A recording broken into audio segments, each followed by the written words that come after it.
The day started like any other, with sun streaming through the window and the world pretending to be normal. Jonathan, a 27-year-old software engineer, was sipping burnt coffee when his phone buzzed with a message from Uncle Ray. The man had always been something of a drifter.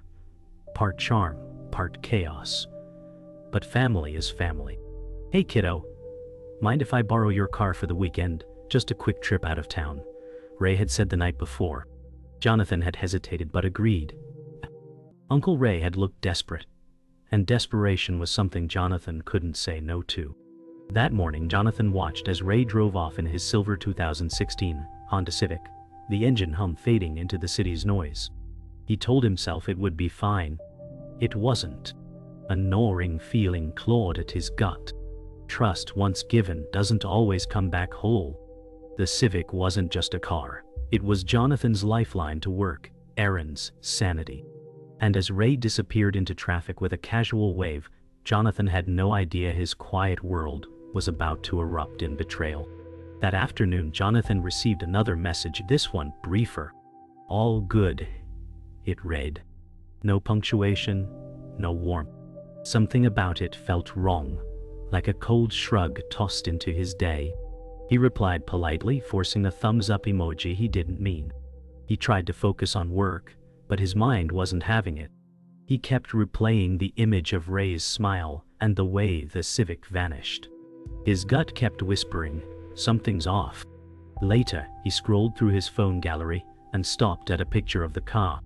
It was just a machine, right? But it represented so much. Independence, safety, routine. It wasn't just the car Ray took, it was control. That night, Jonathan stared at the dark street from his window, hoping for the sound of the engine pulling back in. But silence reigned. Doubt had set up residence in his chest. The next day brought no updates. Jonathan called once. No answer. Twice. Straight to voicemail. He messaged again. Nothing. His stomach churned. He didn't want to jump to conclusions, but the silence was loud. Ray wasn't usually this quiet. By noon, Jonathan's thoughts spiraled. What if something happened? What if he lost the car? Or worse, what if he gave it to someone who never intended to return it? A memory surfaced. Ray at a past family gathering, bragging about flipping cars for easy cash. Jonathan had laughed then, unaware of how bitter that joke would taste now. He paced his living room like a man trapped, every step fueled by uncertainty. It wasn't paranoia. It was pattern recognition. By the third day, Jonathan's patience fractured. His messages had piled up like unanswered letters in a mailbox. No calls. No contact. He opened a map app and checked the car's location via GPS tracking. Disabled. That was the final straw. Jonathan sat at his desk and opened a blank document titled Timeline. He wrote down everything. When Ray asked for the car, when he picked it up, every message since. He needed clarity. He needed proof. His fingers trembled slightly on the keyboard. Truth was no longer a whisper. It was beginning to scream. Jonathan called his mother. "Have you heard from Uncle Ray?" he asked, trying to sound calm. "No, honey," she replied. "Why?" His voice cracked a little. "He borrowed my car. Days ago. He's gone dark." Silence. "Then, Jonathan, you don't think?" He cut her off softly. "I don't know what I think." He didn't want to believe it, but belief wasn't protecting him anymore. That night he sat alone, hands wrapped around a cold mug, mind spiraling. A seed of betrayal had been planted, and it was already growing roots. Jonathan finally got a call. From a number he didn't recognize. "Hey, it's me," Uncle Ray said casually, like he hadn't vanished for days. Jonathan's voice was cold. "Where are you?" Ray chuckled. "Relax, kid. I'm at a buddy's place, just had a few things come up." Jonathan's pulse spiked. "And the car?" A pause. "Safe, don't worry." No apology. No explanation. Just slippery vagueness wrapped in charm. "You didn't think I'd ditch you, did you?" Ray added with a laugh that didn't reach Jonathan's bones. You've been gone 4 days, Ray. I know, Ray said. Just needed some time, but I'll bring it back soon. Jonathan hung up without replying. His hands shook. That call didn't bring relief, it brought confirmation. Ray wasn't sorry. He wasn't even pretending. The silence hadn't been guilt. It was strategy. Jonathan stared at his phone, breathing heavily. He wasn't imagining things. This was real. And he was done waiting. Jonathan visited his parents' home that evening. His mother noticed his restlessness before he even spoke. "It's Ray, isn't it?" she asked quietly. Jonathan nodded, lips pressed thin. His father stepped in, voice sharp. "You always trust too easily." Jonathan's jaw locked. "He's my uncle," he asked for help. "And now he's abusing it," his father snapped. His mother sat silently, staring into her tea. No one knew what to say next. The warmth of the house felt like a lie. The smell of dinner, the sound of wind outside. None of it soothed the unease clawing at Jonathan's chest. "I think he's hiding something," Jonathan said. His mother's hand reached for his. "You may be right." The air between them cracked with unspoken pain. Family was supposed to mean safety, but sometimes it's where betrayal starts. That night, Jonathan couldn't sleep. He kept refreshing his phone, hoping, irrationally, for a message from Ray. Instead, something else caught his eye. An old Facebook post from Ray months back, thinking of flipping this beauty soon, with a picture of Jonathan's car. His heart dropped. He clicked the photo. There it was, his Civic, unmistakable in the reflection of his own apartment windows. That post was from weeks before Ray even asked to borrow it. Jonathan's hands trembled. This wasn't spontaneous. It was premeditated. He felt sick. The trust had been broken long before he realized. Jonathan sat in the darkness, lit only by his screen, the post a digital stab to his gut. Ray wasn't just lying. He'd planned this. And now, Jonathan finally saw it for what it was, betrayal calculated long in advance. The next morning, Jonathan called his cousin Maya, Ray's daughter. "Hey Maya, weird question, have you heard from your dad?" Silence. Then, "Why?" she asked. "He borrowed my car. He's been off-grid." Maya sighed. "Oh God. Again." Jonathan's heart panned. "Again?" Maya hesitated. "No. Look. I love him, but he's done this before. Borrowed, then disappeared. Once he even tried to pawn my laptop." Jonathan's stomach twisted. "You're telling me this now? I didn't think he'd do it to you." Her voice cracked. "You're his favorite." That line burned deeper than anything else. Jonathan exhaled shakily. "Well, not anymore." Maya didn't argue. The call ended, and Jonathan felt hollow. Family wasn't protection. It was a veil. And it had finally been pulled back. Jonathan couldn't take it anymore. He opened his laptop, searched how to report a stolen car, and stared at the page. He didn't move for minutes. The decision felt massive, irreversible. But then he thought of Ray's smirk, that damn Facebook post, Maya's voice. He clicked.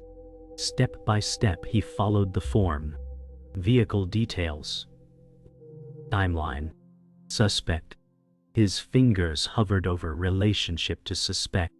He typed, "Uncle." The word looked out of place, ugly in context. He pressed submit, and just like that, it was done. A strange calm washed over him, not peace, but resolve. He stood up, eyes glassy, spine straight. This wasn't vengeance. It was survival. For the first time in days, Jonathan felt in control. The call came just after noon. "Mr. Ward, this is Officer Klein with the City Police Department." Jonathan's throat tightened. "Yes, we've received your report about the stolen vehicle. Can you confirm the car's license plate again?" Jonathan recited it from memory. "Thank you. We've flagged the vehicle in the system. If it's spotted, you'll be notified. Was the suspect a stranger?" Jonathan paused. "No. He's my uncle. That word still tasted bitter. The officer's tone shifted, more cautious. Understood. We'll proceed accordingly. If he contacts you, please notify us immediately. Jonathan ended the call and sat back in his chair, staring at the wall. The gears of consequence had begun turning. No more guessing. No more hope. This was now on record. Ray wasn't just a problem. He was a criminal in the eyes of the law. And Jonathan was the one who'd pushed the first domino. 2 days passed. No updates. Then, a ping. A stranger messaged Jonathan on Facebook Marketplace. "Hey, is this still available?" Confused, he clicked the listing. His heart dropped.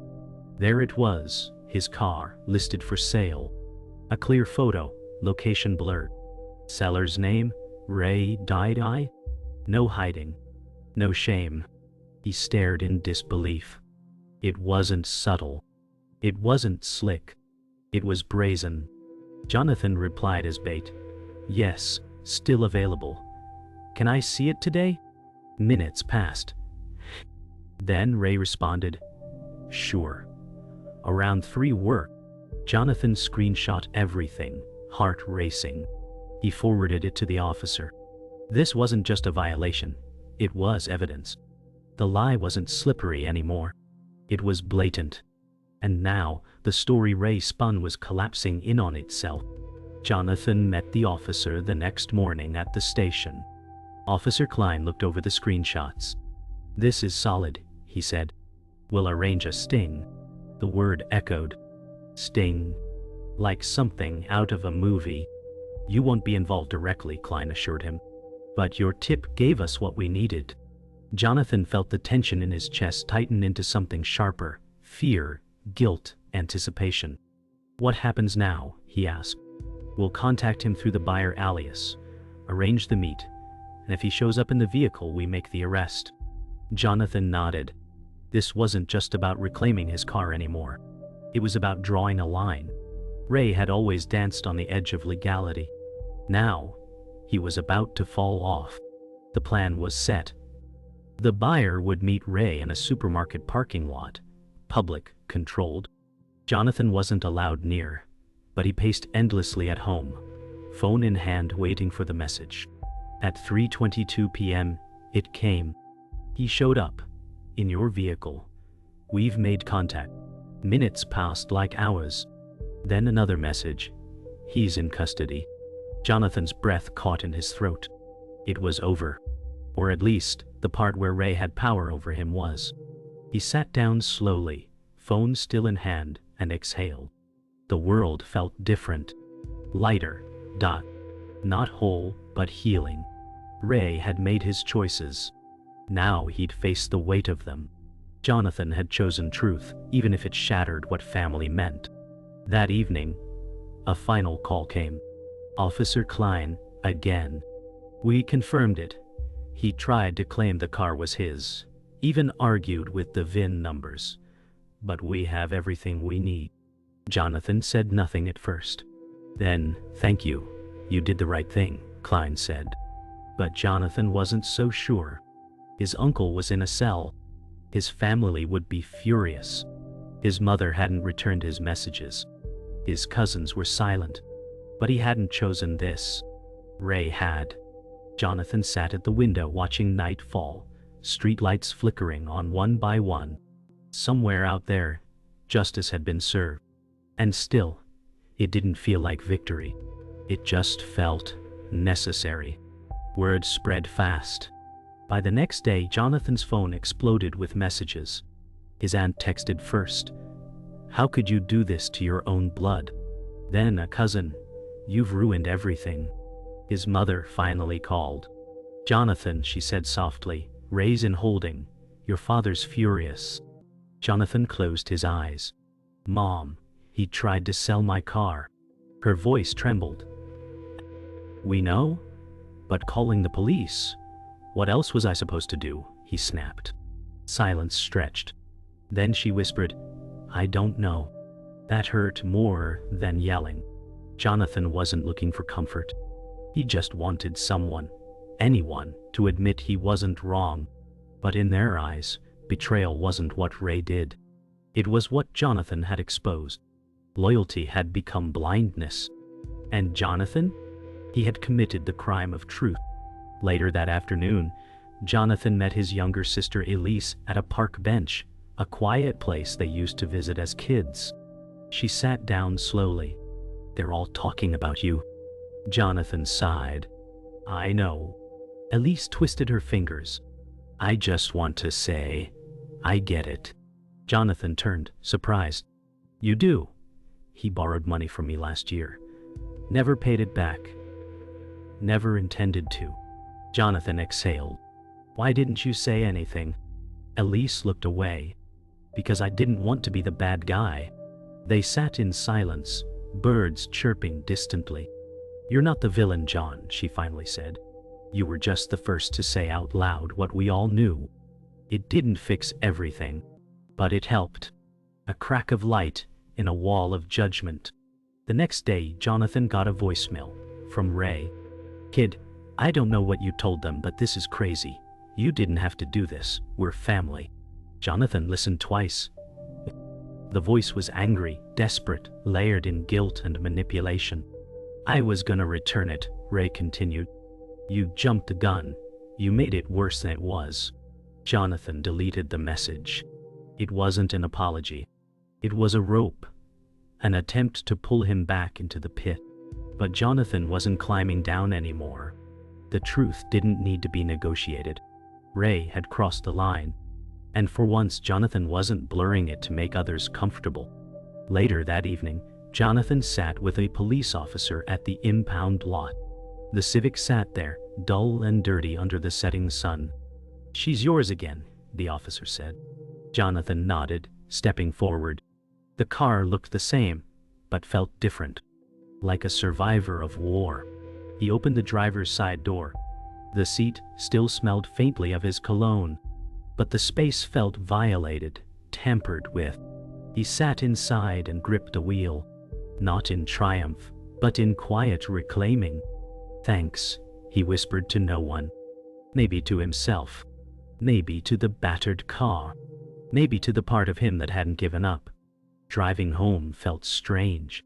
The Civic purred softly, unchanged and yet not the same. Every stoplight reflected the road he'd taken, through disbelief, grief, and hard decisions. At one red light, Jonathan looked at his reflection in the rearview mirror. He didn't see the same man. This version was quieter, stronger, less naive. The light turned green. He pressed forward. His hands didn't shake anymore. The city buzzed around him, unaware of what had unfolded. But for Jonathan, everything had shifted. The road ahead wasn't smooth, but it was his again. And that mattered more than anything. The week after Ray's arrest moved in slow, strange silence. Jonathan returned to work, but focus was a ghost. People around him smiled, asked casual questions, unaware that beneath his skin, a battle still lingered. One evening, his boss called him in. "You okay?" she asked. Jonathan hesitated. "Yeah, just family stuff." She nodded knowingly. "Take care of yourself." That kind of thing cuts deep. He thanked her, but the words hit harder than expected. It wasn't just his car that had been violated. It was his sense of belonging, of loyalty, of being someone others could rely on, and rely upon others. The betrayal had rewritten his boundaries. Now, even kindness felt foreign. He walked out of the office, the night wind biting, and realized healing wasn't just about justice. It was about rebuilding trust from scratch, starting with himself. Jonathan sat alone at a cafe, watching couples, strangers, and families pass by. He'd picked this spot on purpose, the same one where he once met Ray for lunch last fall. He remembered their laughter, Ray's charm, the way he'd promised to turn over a new leaf. Lies disguised as hope. Jonathan stirred his coffee slowly. He wasn't angry anymore. Just hollow. The hardest part wasn't the theft. It was realizing someone you loved saw you as a mark. His phone buzzed. A new message from Maya. "I told Dad I'm done. You were right." Jonathan stared at the screen. A strange relief washed over him. Not validation, but recognition. One crack of honesty and a wall of denial. Maybe that's how it started. Truth, one piece at a time. That weekend, Jonathan drove to a quiet overlook above the city. The Civic's tires crunched slowly over gravel. He parked, stepped out, and let the wind hit his face. Below, the city pulsed with distant light, unaware of his storm. He sat on the hood of the car and breathed. No music. No distractions. Just him. The weight of choices hung heavy, but so did a quiet pride. He hadn't backed down. He hadn't let silence swallow him. And though the fallout hurt, it had carved space for clarity. The Civic, once just transportation, had become a symbol of what was taken and what was reclaimed. This moment wasn't closure. It was pause. A breath before the next chapter. And for once, that was enough. Later that night, Jonathan opened an old box in his closet. Photos, postcards, scribbled birthday cards from years past. Ray featured in so many. Fishing trips, birthdays, cookouts. He studied one photo. Young Ray holding toddler Jonathan on his shoulders. They were laughing. That moment had been real, but it didn't erase what came after. Memory is complicated. Love doesn't always mean safety, and forgiveness doesn't always mean return. He set the photo aside and whispered, "I loved you." Not in anger, not in regret, just truth. Because even betrayal doesn't erase history. It just reshapes it. And sometimes, honoring what once was means letting go of what it's become. Sunday morning brought stillness. Jonathan walked to a nearby bookstore, bought a blank journal, and sat beneath a tree in the park. He opened to the first page and wrote, Day 1. No long explanations. No plans for revenge or reconciliation. Just a beginning. The sun filtered through the leaves, casting golden patterns across the page. The Civic was parked nearby. His phone buzzed a few times. Ignored. The world would move. So would he. What came next wasn't clear. But for the first time in weeks, he wasn't afraid of that. What had started with a simple favor ended with a quiet reckoning. And now, from that wreckage, Jonathan began to build something new. Peace. It had been 3 weeks since the arrest. Jonathan hadn't spoken to most of his extended family. The silence was its own kind of punishment. But it was better than the guilt-laced noise that came before. That afternoon he received a letter. Handwritten. No return address. Inside, one page. Unmistakably Ray's handwriting. John, it began. Guess you did what you had to do. I don't blame you. Maybe I would have done the same, maybe not. Doesn't matter now. The words were uneven, scratched down in haste or shame. I screwed up, not just with the car. With you. You always saw the best in people. I used that. I'm sorry. Jonathan stared at the page. His fingers trembled slightly. A tiny crooked apology, years late, but real. It didn't undo anything. But it cracked open something small. A breath in the wreckage. Jonathan didn't write back. But he folded the letter carefully and placed it in the same box where he'd stored the old photos. Not to forget, but to remember on his own terms. He looked around his apartment and noticed things he hadn't before. A jacket hanging too long on the door. An unopened envelope from a week ago. Dust gathered near the bookshelf. The chaos in his life had spilled into his space. That night, he cleaned. Not angrily, methodically. Music low. Lights warm. One drawer at a time. The cleansing wasn't just about dust. It was about reclaiming space from the weight of betrayal. Healing isn't always loud. Sometimes it's wiping down a shelf and choosing to stay. The next weekend, Jonathan drove out of the city. No destination, just motion. He let the road stretch ahead like a ribbon of new beginnings. Windows down, wind tangling his hair, music pouring through the speakers. For miles he didn't think. He just drove. When he finally stopped, it was at a quiet rest stop surrounded by trees. He stepped out, breathed in the cold air, and let himself smile. Small, but real. The Civic idled quietly behind him, like a loyal companion that had been through fire and come out the other side. The past hadn't vanished, but out here it didn't feel so heavy. Distance doesn't fix everything, but sometimes it gives you the space to see it clearly. That evening, he stopped by Maya's place. She answered the door cautiously, but softened when she saw him.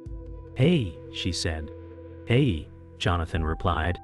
Inside, they sat with tea between them. "He's still in county," she said. Jonathan nodded. They offered a plea deal. He might be out by fall. "What will you do?" she asked. "Nothing," Jonathan said. "I've done what I needed to."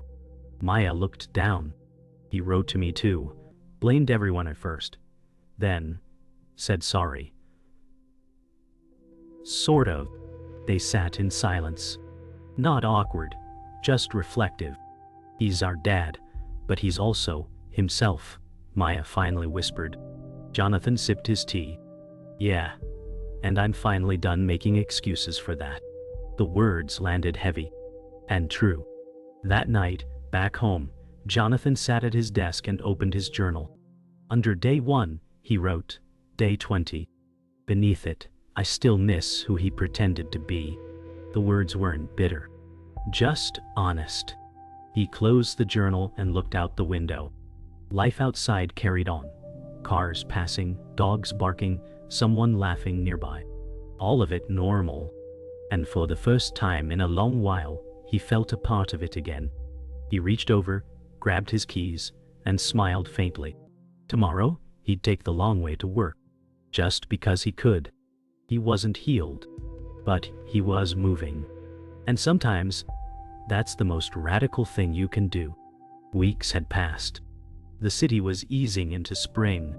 Trees blushed with green, and sunlight lingered longer on the pavement. Jonathan walked through the neighborhood, civic keys in hand, no destination, just movement.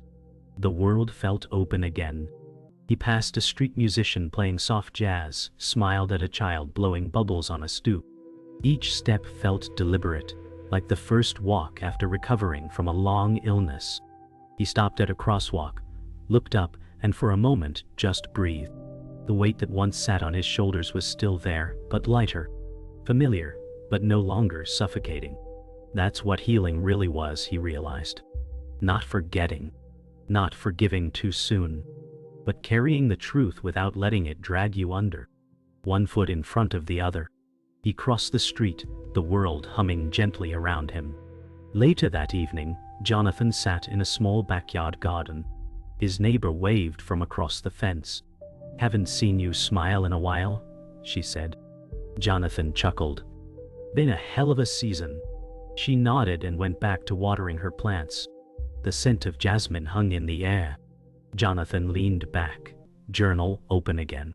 This time he wrote, "Sometimes peace isn't a moment, it's a decision."